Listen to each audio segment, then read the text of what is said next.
Good afternoon, everyone. Thank you for joining us for the March 15, 2021 Title IX Committee meeting. As normal, we'll go ahead and get started with a review of the minutes from the last meeting in February and approval. So I'll give you all time to review those minutes. Jarrell, Stephanie Crable did tell you she was going to be a little late, right? Yes, she did. I'm sorry. Okay. Yep, she did. Just making sure. Mm-hmm.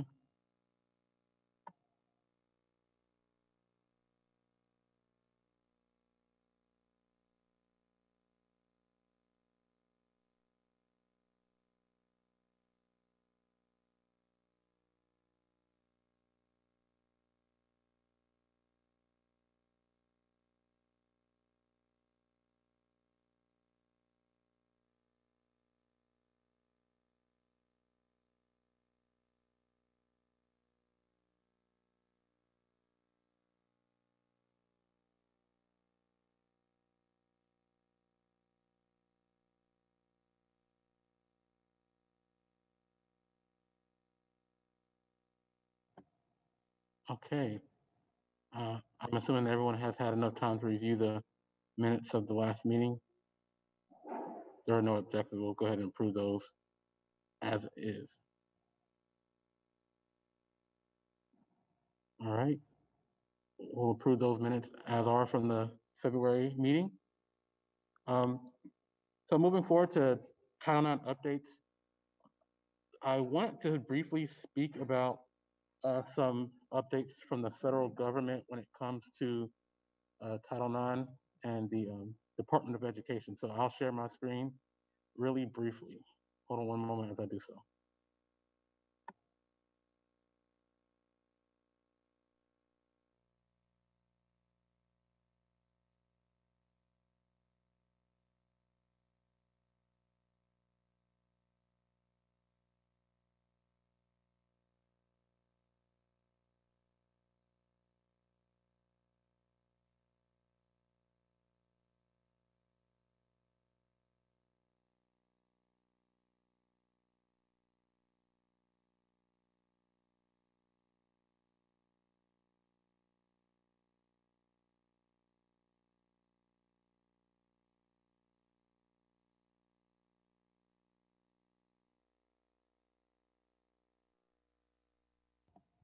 All right.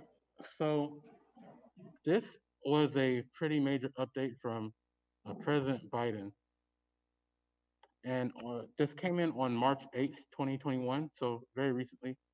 And this is an executive order on guaranteeing an educational environment free from discrimination on the basis of sex, specifically including sexual orientation or gender identity.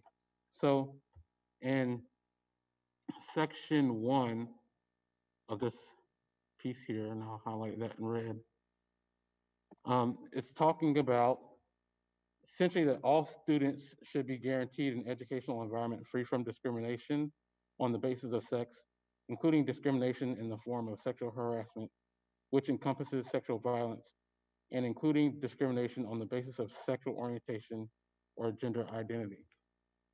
So this was a pretty important piece, executive order from President Biden as it impacts the world of Title IX.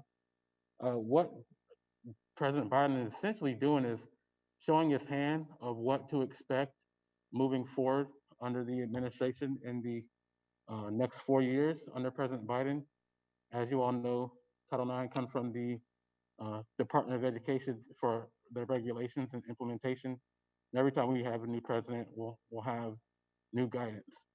So under President Biden, I think that this executive order is showing that he is particularly focused on continuing to address the impact of sexual harassment in educational environments, but he specifically included sexual orientation and gender identity as areas that will be included of discrimination on the basis of sex. And so I think that this could impact New Hanover County in a number of ways. And so what he has done, President Biden, in section 2 of this, is essentially said within 100 days of the release of this executive order, he will have the Secretary of Education, which is Miguel Cardona, who was recently approved. Miguel Cardona will, as the Secretary of the Department of Education, will review all existing orders, regulations, documents, policies from the Department of Education to ensure that they are consistent with his statements in Section 1 that make sure that there's no sexual harassment, discrimination, including on the basis of sexual orientation and gender identity. So that essentially means that it's going to be a review under the Department of Education regulations and also the OCR's guidelines to make sure that they are in compliance with Joe Biden's beliefs of how the United States Title IX should address these particular issues. So there are going to be a number of updates probably in the near future. I think within the next year or two, because under the Trump administration, the Department of Education implemented new regulations. So it will take time to also, reissue or issue new guidance as well. So I'll be on the horizon or looking out for those updates, kind of wait and see how that impacts New Hanover County schools. But what is of point of note is particularly that it addresses specifically inclusion of sexual orientation and gender identity. So that is one update that I want to share. And there is one more update. Does anyone have any questions or comments about that update? Executive order? So there is one more that I want to share as well.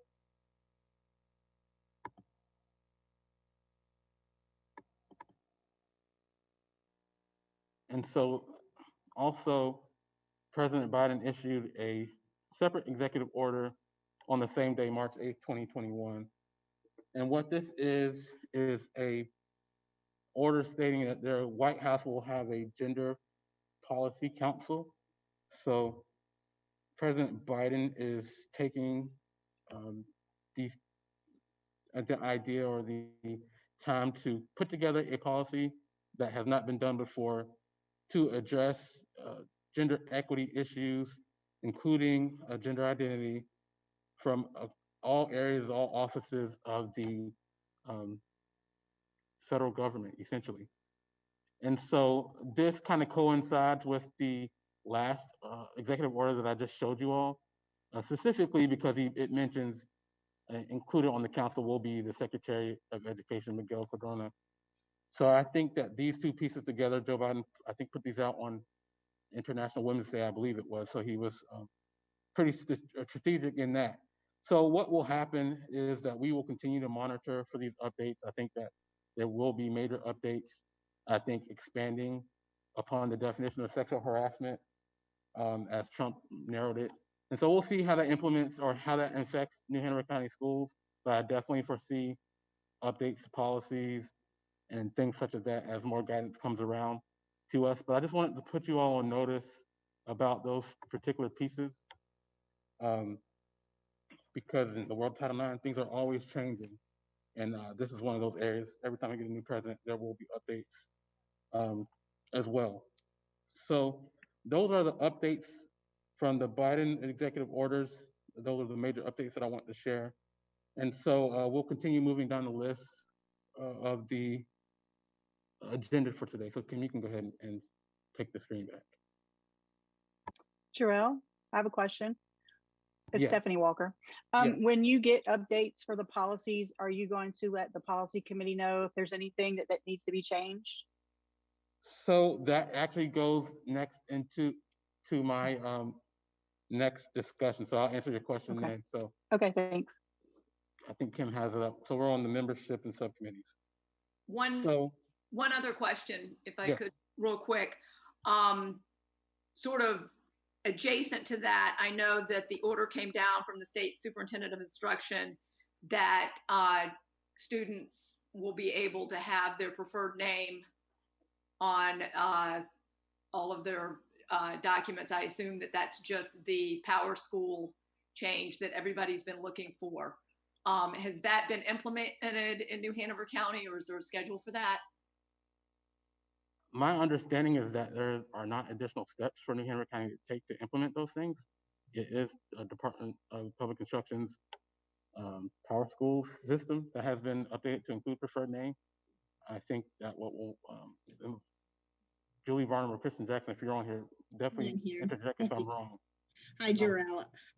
Yeah, actually, we were just meeting about that with the Power School team, and I don't believe it goes into effect until after next weekend. And then we are going to add that to our re-enrollment and enrollment packets.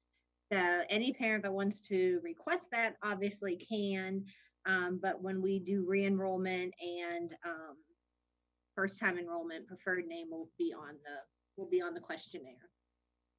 Will there be an opportunity for students to directly request that, or does it have to come from the parent? That is what we were discussing, and I don't think that decision has been made yet.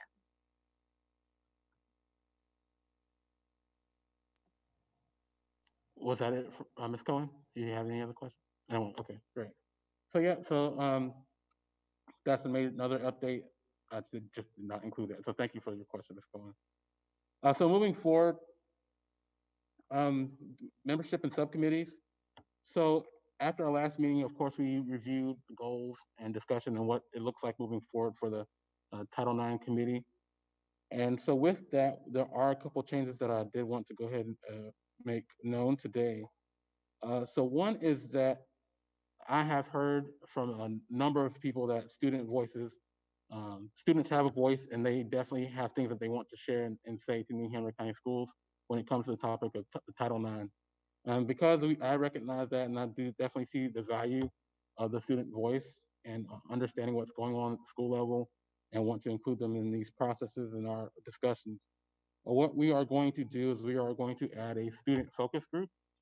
And so this focus group will be able to share ideas from a student perspective on the work of Title IX and Title IX committee as well.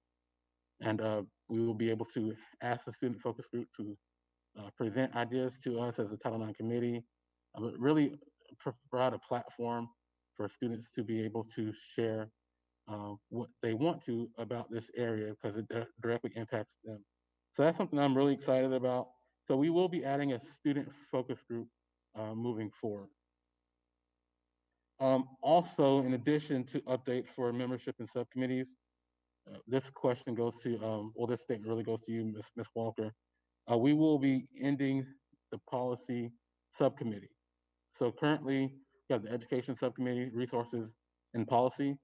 Policy subcommittee did really great work at the beginning, but like we said in February, when we reviewed in the previous meetings as well, I think the Title IX committee, and I think we all agree that the Title IX committee is in a different place now. And Yes.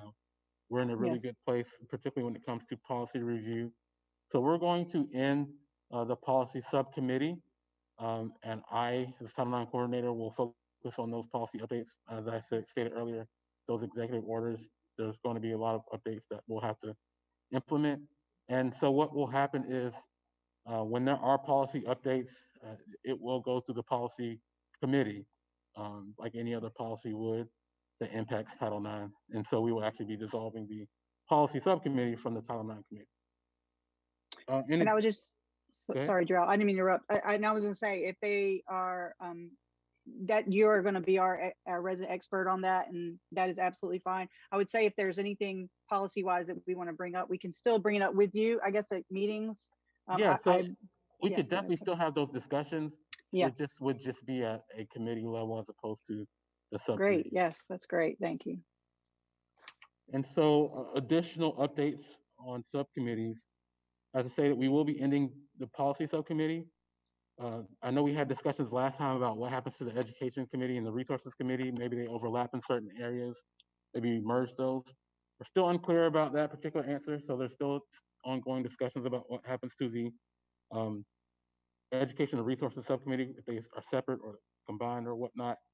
But also what will happen is that we are going to add an athletics subcommittee. Title IX is also athletics, I think, as most people recognize and realize. So we understand that there's a need to elevate that and add a subcommittee for athletics under the Title IX committee as a whole. And I was just going to say, Stephanie Crable is going to probably lead on that one. She is a lot more familiar with the athletics component of it. She's been involved with it with her own children too. So I think she's actively looking for members for that subcommittee. If anybody is interested out there, to reach out to her would probably be the best thing to do. And I do agree with the education, combining the education resources. I know that we had a discussion probably maybe a meeting or two ago regarding ideas about the education. And I know the student group will probably help us with ways that we can educate about Title IX as well. So that was my input on that. Yes. And so this meeting is not going to be, I don't think it's going to run the full hour and a half. We're moving pretty quickly today. So going forward on the agenda, the next part is Title IX survey updates. So I just want to update the Title IX committee about where we are with the Title IX survey. And so we met recently, and at this point we have determined that there are going to be two different versions of the survey. One will be middle school students, one will be high school students. The reason for that is because that was provided us the best option to word and capture the time frame that we were looking for when it came to the questions that we were asking in this survey. So we will have two different versions, one for middle, one for high school. It looks like the survey, as it currently sits, is about 20 questions. So 20 questions per version. So 20 for high school, 20 for middle school. And some topics that are on there, the majority, it talks about sexual harassment, so questions that detail and involve sexual harassment experiences, and then also questions about gender-based harassment as well. And gender-based harassment, as a reminder, are incidents that still fall under Title IX, but aren't sexual in nature, but they pertain simply because, or they're occurring simply because of a person's sex. So that's what gender-based harassment is. And also, we're also asking questions or looking for questions that focus on New Hanover County Schools' response to student reports or incidents, what the feeling is from students about those type of responses from New Hanover County Schools. And also, we're looking on information about bystanders, what students are thinking when they see these type of behaviors on campus. So that's the survey update. At this point, I think we've done some tremendous work through the subcommittee in getting this done. I'd say majority of the work is complete. We just have to dot a couple I's, cross a couple T's, and then we'll be able to bring that to the Title IX committee as a whole with the, I think, version number 6 or 7. I forgot where we are at this point. But we will be able to present that to the Title IX committee as a whole, hopefully soon. So moving forward to the next component of the agenda, Title IX and athletics overview. I'm sorry, there's a question here. Go ahead. So can we maybe try to get a timeline on this survey? Because I mean, this has been going on for a long time. And, and I think there's a lot of concern in the population at large, among parents and others, to see this. And I think it would be very helpful if we could have some benchmark dates for, we will have it finalized at this point, we'll have it to the school board at this point and expect to see it. We're shooting to have it in the schools at a certain date. Yeah, I wish I could provide a specific timeline. I don't have the answer based on the goal setting of the subcommittee, I think 2 months ago, I think at this point. The expectation is that the survey will be released whenever students are back 100% full-time or fall 2021 at the earliest, whichever occurs first. But we definitely wanted to make sure that students were back in their normal setting as possible for release. So I wish I could provide a better timeline, but those were the considerations that was made at the subcommittee level when we were addressing release and timeline of the survey. I will say, Leslie, I don't think you were at the last one, and we talked about the results of the subcommittee survey that talked about releasing it. The majority of the people wanted it be released in the fall. So I think that's going to be a good timeline for us. Once we finalize the survey at the next subcommittee meeting, it'll come to the, I mean, I expect it to come next time, but I don't foresee any reason why it wouldn't come to the full committee next meeting. I don't know what Jarrell thinks about that, but and then once the Title IX committee, it comes out of that, then it will go to on the board meetings agenda for approval. So I wouldn't imagine in the next 2 or 3 months. I don't know what you think, Jarrell. Substantively, we're pretty much done for what I could foresee. It's just getting it formatted at this point, and a couple of non-substantial changes. But substantively, I think we're pretty much done. Okay, I'd like to see that some communication come from the school system about that, to just kind of let people know where we are and why we're waiting at this point, because I think it's being seen as foot dragging, and I think those are good points to wait until kids are back in school. I think that's a thoughtful decision, but like I said, I think we could maybe do a better job communicating that out to folks and letting them know where we are. Okay, thank you for your input. Any other questions or comments about the survey? Okay, so we'll continue moving forward. And so the next part of the agenda is the Title IX and athletics overview. And so give me one moment to get these pieces together.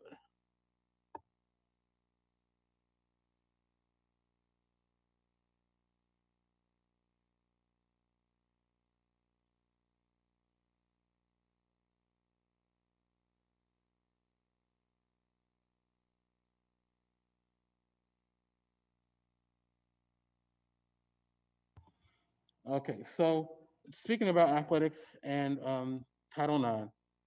So as I mentioned earlier with the Biden executive order, he has tipped his hand to push the Department of Education and Office for Civil Rights towards inclusion, specifically for sexual orientation and gender identity. And as that, of course, New Hanover County Schools is in the process of reviewing all of its policies for the most part. And with that, I think there was consideration under policy 3620. 3620 is the extracurricular activities and student organizations. And so I think this is the beginning stages of getting this policy adopted through the policy subcommittee unrelated to the Title IX committee. But with that, I think there was an opportunity for us to be in step with the federal government as they're tipping their hand towards inclusion that addresses extracurricular activities and student organizations under New Hanover County Schools, so particularly when it comes to athletics. So, and this will also help us be in line with our other policy, well, the same policy, but for sports. Essentially, the North Carolina High School Athletic Association allows for individuals, transgender individuals, to participate in the sport that they identify with if they meet certain provisions under the North Carolina High School Athletic Association. So policy 3620, once that is adopted, will reflect that. It's not New Hanover County Schools' decision, it's the North Carolina High School Athletic Association's decision for high school athletics. And so the North Carolina High School Athletic Association's process essentially includes an individual submitting an application to participate on the team that they identify with, the gender they identify with. The North Carolina High School Athletic Association has a process where they will collect appropriate documentation. They will have a panel that will review the documentation for various points that they consider to be relevant and important. And then the North Carolina High School Athletic Association will utilize that decision on a per case basis for each student to allow them to participate on the team that they identify with, even if that is opposite what their birth certificate says. So New Hanover County School Policy 3620 essentially states that that's the that's what we're going with, the decision of the North Carolina High School Athletic Association. Moving towards middle school, there is no athletic association that addresses participation for gender identity in middle school athletics. So what I took the time to do was really review the tea leaves and see what's going on at the federal level. And I have made a recommendation to be consistent and include at the middle school level a line under 3620 that states a student participating in middle school athletics can participate on the team that is consistent with their gender identity. And so that is a line that we have added to policy 3620, which is extracurricular activity and student organizations that is being considered at the policy level under the policy committee unrelated to the Title IX committee. But I definitely want to let you all know that that is something that I've reviewed from a federal level and gotten feedback from other experts in the field. And I believe that's the best decision or recommendation, essentially. So we'll see where that goes, but that is a line that was added to 3620. Joe, So I don't currently see 3620 on our policy manual. What is the name? What's the name? I was just going to look at it really quickly just to kind of get an idea of what you were referring to. I believe that the very early stages is extracurricular activities and student organizations policy code 3620. Okay. And so I'm not too familiar with where the policy committee is with that. I see. Okay. I don't see it right now. I'll do a search for it later and follow It up with was on the questions. policy committee last week. So once they have more, Okay. I guess when it gets to first reading, I'll be able I to got you. share that at the Okay. committee level here. Okay. I say Miss Crable, if she joins us in time, she can probably tell us, but I have not reviewed that yet. So I was just, I'll let you update us. And if I have questions, I'll get back with you. Okay.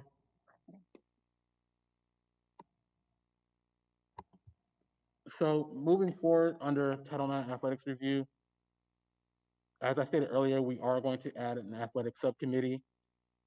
Last point about Title IX athletics overview, I think back in January or so, Ms. Crable asked for information related to Title IX athletic compliance. And so I stated that I would provide just a general overview of what it looks like for compliance in an athletic setting under Title IX. So I did want to take the opportunity to briefly, on 10 minutes, share that information. So give me one moment as I pull that up.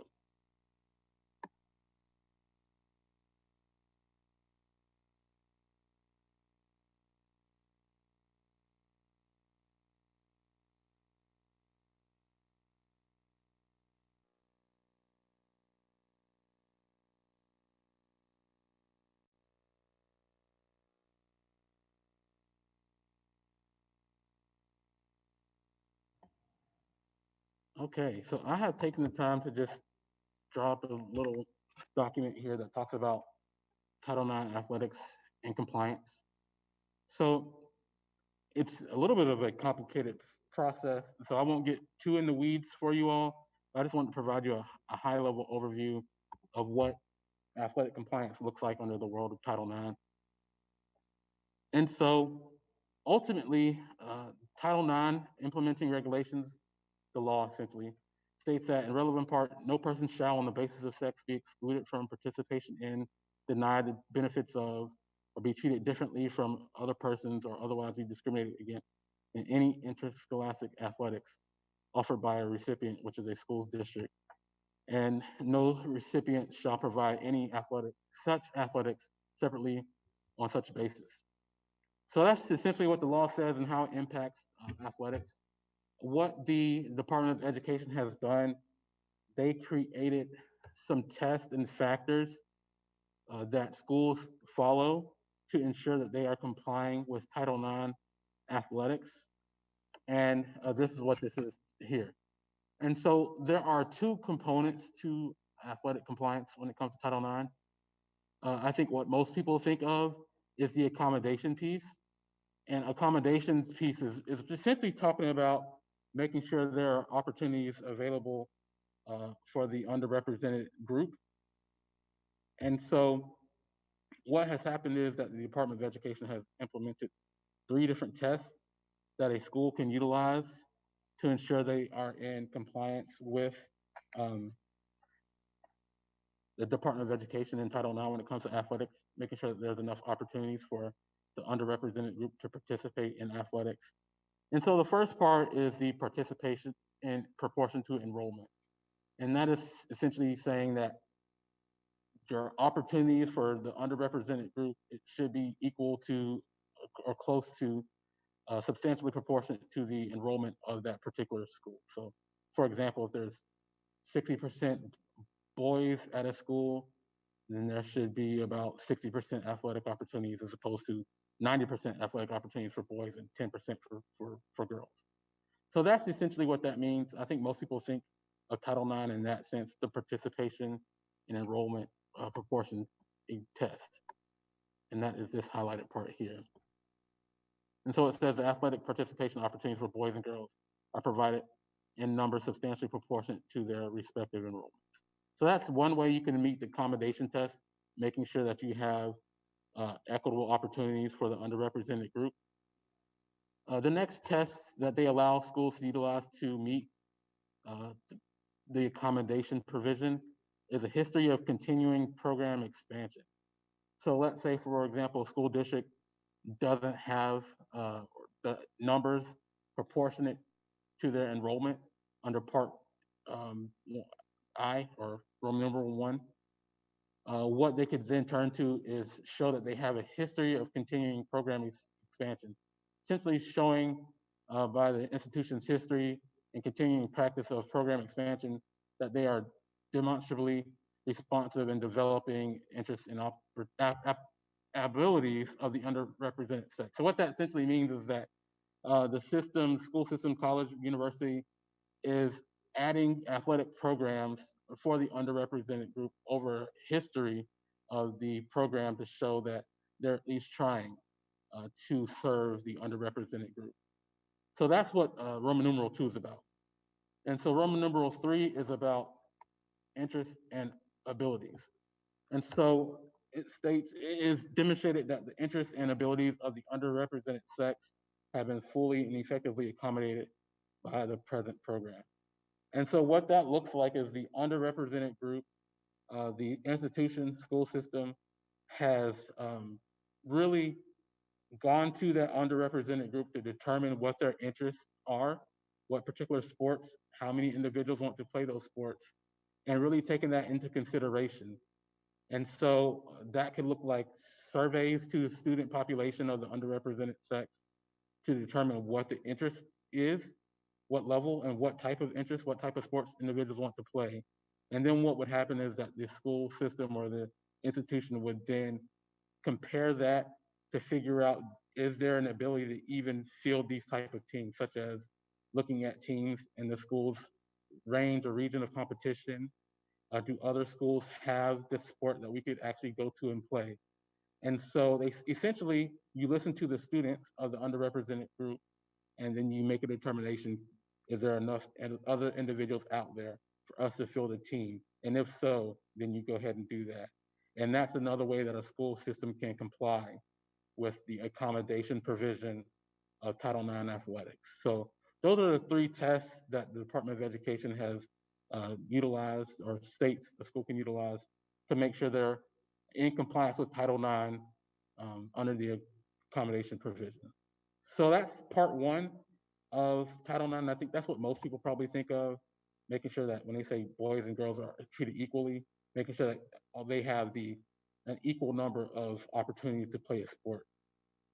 And so moving forward, there's another part to this test, and that's talking about the treatment. And that's really addressing sex-based differences in the athletic programs that are actually operating. And so there's a number of factors, areas that are looked at. These are called laundry lists. And so one is equipment and supplies. And so what you would do, you essentially look at the equipment and supplies of teams that are kind of similar. So maybe you look at softball and baseball, or you look at all of the spending as a whole and equipment and supplies to determine that they're, the quality is about the same amount. They're all suitable for the respective sport that is utilized in, that they are not having to wear worn or torn equipment and supplies. And essentially that is equitable in this area. So that is one treatment prong, equitable equipment and supplies. Next is scheduling of games and practice time. And so in this area, you're really considering making sure that scheduling is about equal, and so is the practice time. So the number of competitive events per sport, the time of day that they're being played, the number and length of practice opportunities, and the opportunity to engage in preseason and postseason competition. Those areas should be generally about the same, and there shouldn't be a major imbalance there. So next is talking about travel and per diem allowance. Um, talking about modes of transportation, for example, if a boys football team gets to travel by some really lavish bus, and another team of the underrepresented sex has to, carpool or something like that. That wouldn't be an example of what that's looking at, the mode of transportation. Or maybe one team gets a really nice charter bus, or another team gets just a school activities bus. So also talking about number of students traveling, and also the travel budget, making sure that spending is proportionate. Number 5, talking about opportunities to receive coaching and academic tutoring, making sure that the number of coaches is full-time coaches is proportionate, as well as availability of part-time and assistant coaches for the respective sport, essentially. So making sure that you have coaches. If once, football team, for example, gets 1,000 coaches, and women's basketball doesn't have any assistants or anything like that, that can be an example of what they're trying to compare there. So assignment and compensation of coaches and tutors, essentially making sure that the personnel that are involved have equitable treatment when it comes to salaries and spending. That's another laundry list item under Title IX athletics, the fairness to the coaches, essentially, for the underrepresented sex. This is a big one: locker room practice and competitive facilities. Making sure that the competitive facilities are equal. I think a good example is softball and baseball. If the boys baseball team gets the best stadium and softball gets this dirt field in the back, that could be an example of inequitable treatment based on sex. And that's something that the point number 7 looks to address. So it talks about the quality and availability of the facilities provided for competitive events, exclusivity of use of facilities provided for practice competitive events. For example, if a school system has a really nice locker room, is that locker room only available for one particular sex and not available to the other sex? Quality of locker rooms, making sure that those facilities are maintained as well. And so there's just a number of factors that go into locker rooms, practice, and competitive facilities. Point number 8 is medical and training facilities, making sure that those are proportionate in regards to make sure there actually is medical personnel that can be provided for each sport. Health, accident, and injury insurance coverage, availability and quality of weight training facilities, and different things such as that. Number 9 is talking about publicity. Is the organization doing the same amount of press for the underrepresented group that they are for the majority? And so it's talking about availability of sports information personnel, access to other publicity resources for men and women, quantity and quality of those publications. And then number 10 is talking about support services, the equivalence for men and women teams regarding the amount of administrative, secretarial, and clerical assistance received. And so this might seem weird when we're talking about high school sports or whatnot, but remember, all of these pieces apply to high school athletics and college athletics. That's why 11, 12, and 13 are crossed out, because it also talks about scholarship, housing and dining, and recruitment, but those pieces don't apply to high school athletics. So I shared that because it was asked, but also I just want individuals to have an understanding of what it looks like. I just want to have an understanding of what it looks like for athletics in Title IX so that individuals can see what considerations are made at the school level when it comes to compliance. So I have been in contact with Al O'Brien to get together to walk through the different facilities of New Hanover County Schools to begin the process. A lot of that heavy work will be done over the summer of looking at some of those treatment pieces. I think that the last review was done a few years back, so I think we're probably due time for some Title IX review for athletic programs. So we're going to be getting on that work very soon, probably heavily during the summertime, with a walkthrough of the facilities at our schools.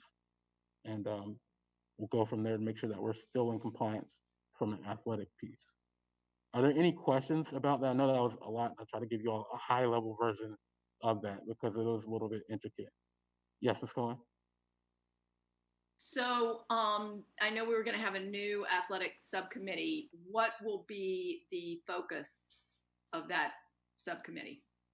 I think the focus of that subcommittee will make sure that we're complying with Title IX provisions under the Department of Education and OCR, really making sure we're being transparent and following those Title IX pieces. So we're still at the early stages. So we'll try to attract those different voices and we'll really figure out what the subcommittee should be doing the most effective work as well. So I don't have 100% answers at this point, but based on discussions, the chairs and myself, we realize that there's definitely a need for it.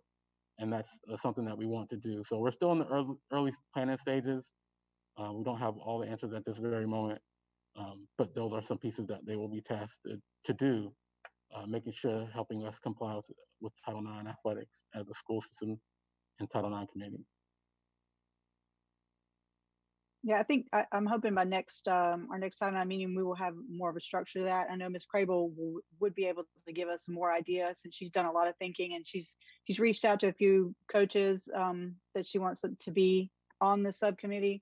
But like I say, it's like Darrell said, it's still in the kind of the idea stage. And as soon as we have more of a concrete idea with a mission and vision, then I'm hoping I will make sure that Ms. Crable has something ready by next time. I've said to her, that's all you, because you're an athletics, person. She knows a lot more about it than I do, and Darrell as well. So I would say that too. I had a question. I didn't know what Darrell had thought about the student subcommittee or the student.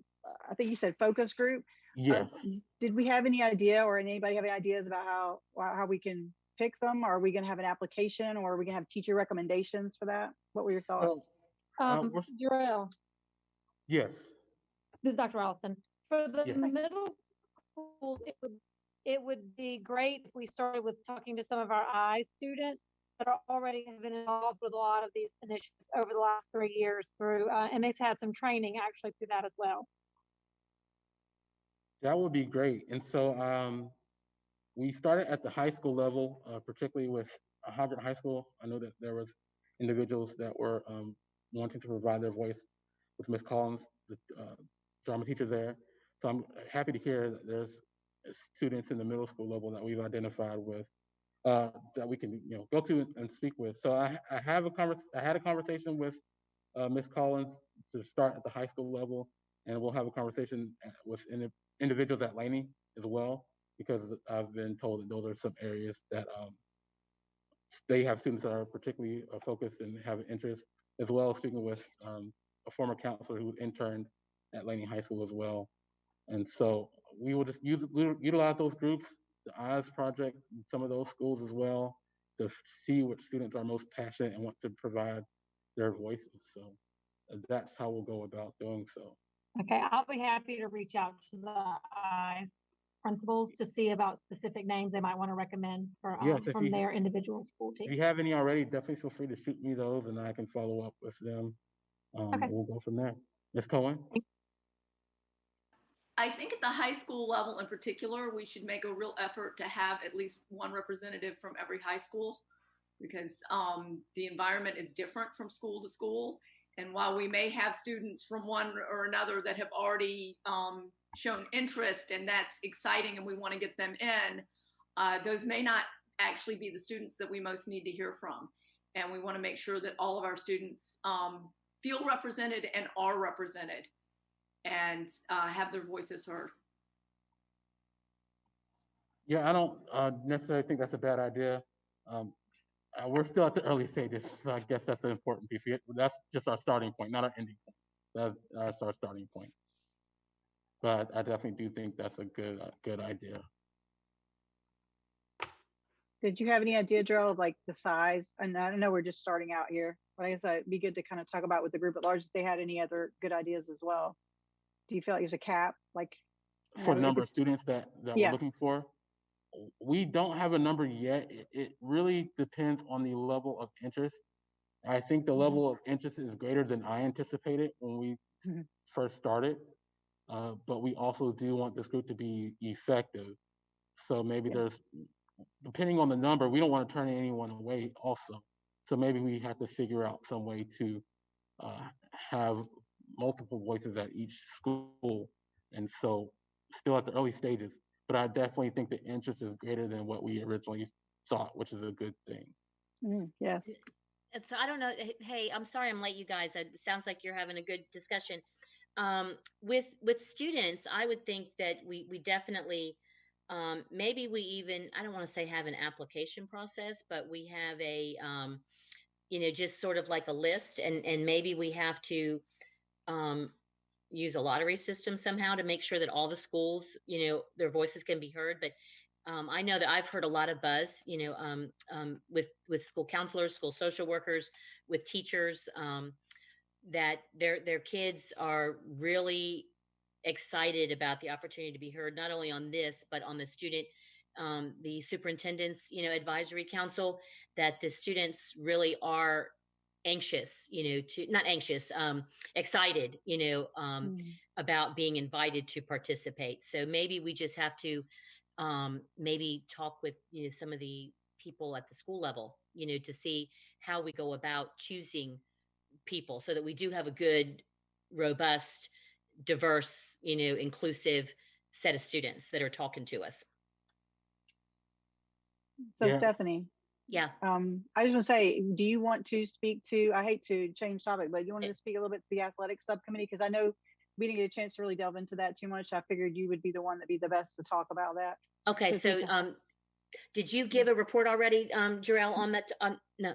I did. I provided information that we will be starting an athletic subcommittee, and I did go over the Title IX athletic compliance piece. Okay. Yeah. So there were questions about what the role of the Title IX athletic subcommittee will play. Okay. So here was my thoughts on that. Both my children played, were student athletes in New Hanover County schools. And they were both in school at the time where we had, the big OCR complaint about inadequate facilities at Laney and at Hoggard, for our girls. So, and my daughter was a collegiate athlete. So athletics, especially with how they play out with women. And now we're talking about, the other, you guys are going to have to really help me out in making sure I know my language, but the other how kids and people identify. So you guys are going to have to help me with my words, and it will not hurt my feelings to be corrected. But so my thoughts were, we haven't looked at it in quite some time. And Title IX, when in the olden days in New Hanover County schools, Title IX really was just athlete focused. And that's what, and if you ask any person probably on the street that is not as involved as we are, if you ask them what Title IX is, most of them are probably going to tell you girls in sports. And that's just an education, process. But we haven't taken a look, in a long time about our athletic programs. And so that's why I wanted to make sure that it didn't lose focus. It is equally as important to the Title IX work we're doing as far as sexual harassment and gender identity harassment. So we just need to keep our eye on that, because it's two different aspects of Title IX. And so that's the reason that I wanted to have it. And I talked with Al O'Brien, who is the current person who is responsible for athletics in New Hanover County Schools. We don't have a school system athletic director like we used to have up until maybe the mid 2000s. So my thoughts were that we, include him. We include some athletic directors. We include some coaches. We include male coaches and female coaches, and hopefully a female, athletic director, so that we are getting, good intel, on our athletic programs. So I don't think it needs to be huge, but I do think that we need to just keep our eye on it, because it is a major part. So thank you, Stephanie, for allowing me to jump in. Yeah, Leslie. I would love to join that subcommittee as the parent of 2 transgender children, one of whom is non-binary. So I am well versed on these gender issues, the research behind the athletics issue and the gender advantage issue. So if you will have me, I would love to be involved. Yeah, no, and the idea is, we don't necessarily have to add more people to our committee, to do that. But I think that we might have to add some more people. So if you're already as part of our group, then you can be in a breakout, subcommittee. Yeah, that would be fine. I think. But yeah, thanks for that heads up, because it is more, and again, it is more than just girls and boys. It's a lot more going on that we all have to just learn about. Yeah, I think we will allow individuals to review, individual members of the Title IX committee to review what subcommittees are on, particularly because we are getting rid of the policy subcommittee, to be able to reorganize and reshuffle where they will, depending on what subcommittee they want to go to, whether it's athletics or the remaining 2, to reorganize. So there will be an opportunity for all individuals to reorganize and choose a different subcommittee if they feel that's what they want to do. And again, this is not to mess everybody up, but everybody's feeling good about the different subcommittees that we've selected, and so that we can kind of really focus our work. I think the only one that we were kind of not sure about was the education/resource. I think we had spoken about combining the 2 of them perhaps, and making it more like an kind of an outreach type as well, so we can kind of like work on the education components of educating the community at large about Title IX issues and things like that. Right. Getting input from student groups and focus groups that Jarrell was talking about earlier too. But yeah, that's so far it was the athletics subcommittee, the combined education one, and then what was the first, the student focus one? I think that's the ones that we settled on. Okay. The 3 I have a subcommittees. question, Sure. or just a statement, really. I would prefer not to combine them, just because with education, we've kind of focused on in-school programming. And I think we still got a lot to do with K-5 and teachers, and just revisiting, training the teachers every year with the programming. And then the resources is just as important with the education in the community, but keeping that separate so we're not visiting one over the other. So if there's a way we can collaborate, but not so much combine them, because there's so many members in the subcommittees already, I feel like it would just be too many voices at once. But that is just my opinion. Yeah, and I'm sorry, I don't have everybody's picture up. Who is that was just talking? Was that Jenna? It's Janie from Janie. Coastal. Yeah. Okay, so yeah, and I agree with that. And I kind of see the education subcommittee as sort of overlap. Like if you're looking at the Venn diagram where you have your circle, this circle, this circle, I see the education one as kind of being in the middle. And then the other subcommittee work is done around the outside, because education is a part of all of the work that we're doing. For that. And what I was thinking under resources too, and maybe you guys talked about it, was that the survey, is part of the resource committee, but and so we're gonna complete the one survey. We're gonna get it out whenever as we work through that. But then if I was hearing everybody correctly, that they wanted to resurvey, on some sort of regular basis, which our group can decide. But then we need somebody to kind of be in charge, or some group to be in charge of maybe analyzing that data on what we get with what we get from our surveys. And I think Jackie White had brought that up a little bit on just, we're gathering data from a survey, or we're gathering data from when we educate, and then what are we going to do with that data? So is that kind of what you were thinking about, Janie?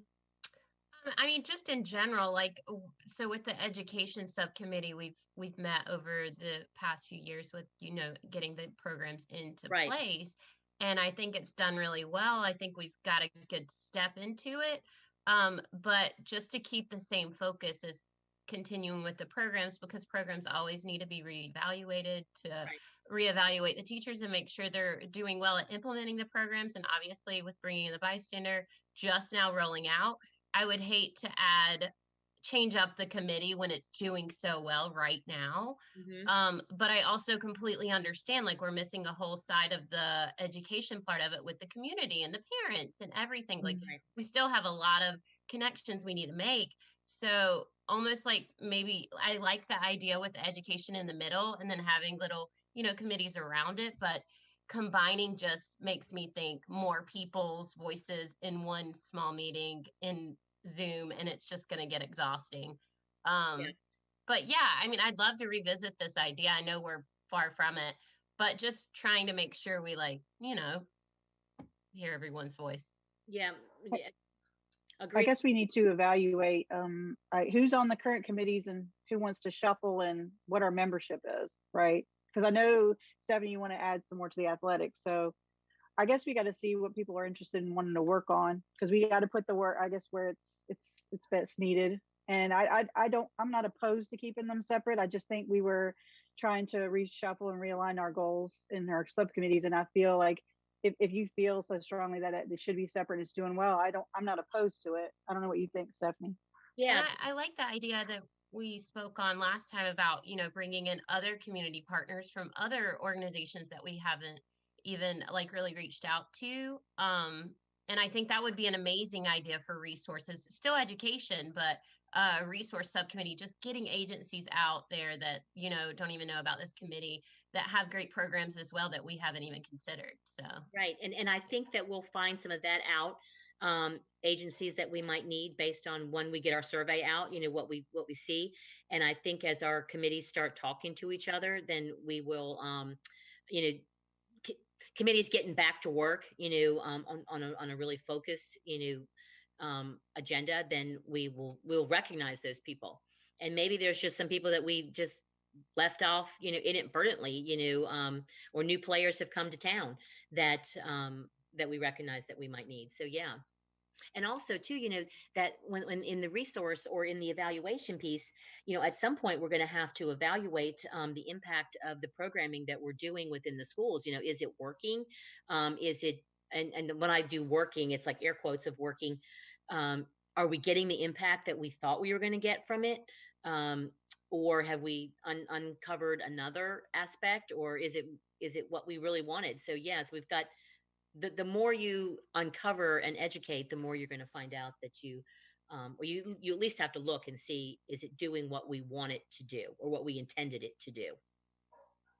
Yeah, so just to wrap up that point, I think we're still under the just considering what options are best. I think those are really good points. I'm very happy with the work of the education subcommittee and your team, Janie. And so I wouldn't want to stifle any of that work moving forward. So I think those are good points. If we can, as we're adding these new subcommittees and we're really trying to figure out what's working well moving forward for the Title IX committee, I think if we can provide some clear lines and delineation between resources and education, then we'll be able to have a more focused approach for membership moving forward. So thank you for that input. Can we capitalize on or follow up on Stephanie Walker's comment? Can you either put it in the chat, now if you know, or maybe just send an email to and Jarrell, tell me where we should send an email, or Stephanie, what do you think? Just letting one of the three of us know what subcommittee that you'd like to be on, either stay on or be on, so that we can start looking and seeing where we're lopsided. Does that make sense? And then if that does, where do we want the data to be compiled? Would it be I best think for you, I Jarrell? think the best out, and I mentioned this before as we were speaking about membership and goals, but something we want to do this sooner. Getting the just determining, like when we talked about having like a off ramp for other individuals that aren't able to commit time to this group anymore. I completely understand, and so we can combine those at the same time, offering individuals the opportunity to determine if they want to stay on the Title IX committee as a whole, and also let us know which subcommittee they prefer. So if you could prefer your current subcommittee or have interest in one of the new subcommittees that will reflect the athletics subcommittee that we just shared today. And we'll see where that goes, and also look at inviting others for membership to the Title IX committee in general. So I think that's the most appropriate step. So I will send out another form.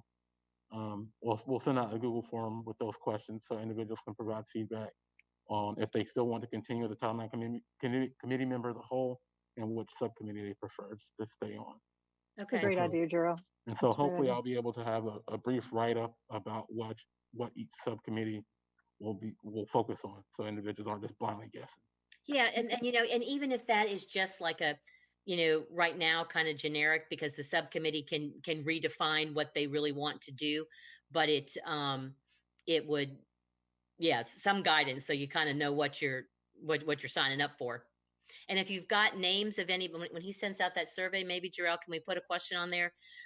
If you know of other people that either an agency or a person within the school system or a person within the community that we might want to reach out to, then if you just, it doesn't mean that we're going to add them to the team, you know, but at least we, you know, we're casting our net, you know, and trying to see, you know, who we get that can really add value, you know, to our work. I think that's a good question to ask. Thank you. Any other thoughts or comments before we go to the next part of the meeting, which is simply the next meeting date? Okay, so the next meeting date is scheduled for April 19th, 2021. And so as normal, Kim will send out those reminders and calendar invites. Any closeout information from chairs? I had a question, and this probably speaks more to Leslie's kind of comment regarding communication on the survey. I know we haven't done a lot of it. I think I've tried to do a little bit on my own social media and things like that. I don't know what the appropriate place is or where it is to put any kind of information on the progress. I think the perception is that this current committee has been together for 2 years and we're dragging our feet. Truth of the matter is, I think we're new in a way. You know, the way we've come to form. John Henry's here. You know, Stephanie Cravel and I are both here new, and we've gotten a lot of progress on the survey in only the last few months. So I don't know how to communicate that any better than maybe on my social media. But I know that's not, everybody doesn't see that. So I don't know if you had any ideas for that, or whether maybe just refer people to our Title IX recordings. I don't know. Any of your thoughts? The plan was when we did the subcommittee goal, we made that that meeting public, so the public can see what we were planning to do as we move forward with new persons and new eyes on the survey. And so the updates from the subcommittee for the survey were going to be happening here, because we're really still doing that ground level work.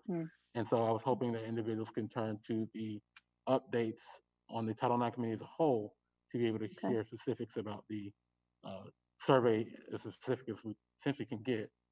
But we were still in that building phase.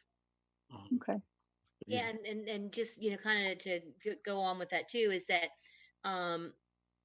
we're in a new chapter, you know, of this work. And there's nothing wrong with doing, you know, being in a new chapter. You know, you finished one, and we didn't finish it, but we, you know, wrapped it up, and now we're ready to move, you know, forward. But maybe not completely in a new direction, but we're moving forward with some, you know, new paths, you know, to explore. Thanks for that. Yeah. It's exciting times, folks, It is. and you're a part of it. Yeah. I think we're doing some good work here. I think reworking our subcommittees, kind of bringing a lot more into it, the athletics component of it, getting the survey done. I think that's a big deal for our district, and hopefully we can just build on it and just make it even better. Yeah, I agree. Well, thank you everyone for your time today. As I stated, the next meeting date is April 19th, 2021. And so if there's no other comments, we'll see you all then. It's a wrap. Thanks, Thank you. everyone. Thank you. Thank you. Bye. Thank you for Bye-bye. attending all.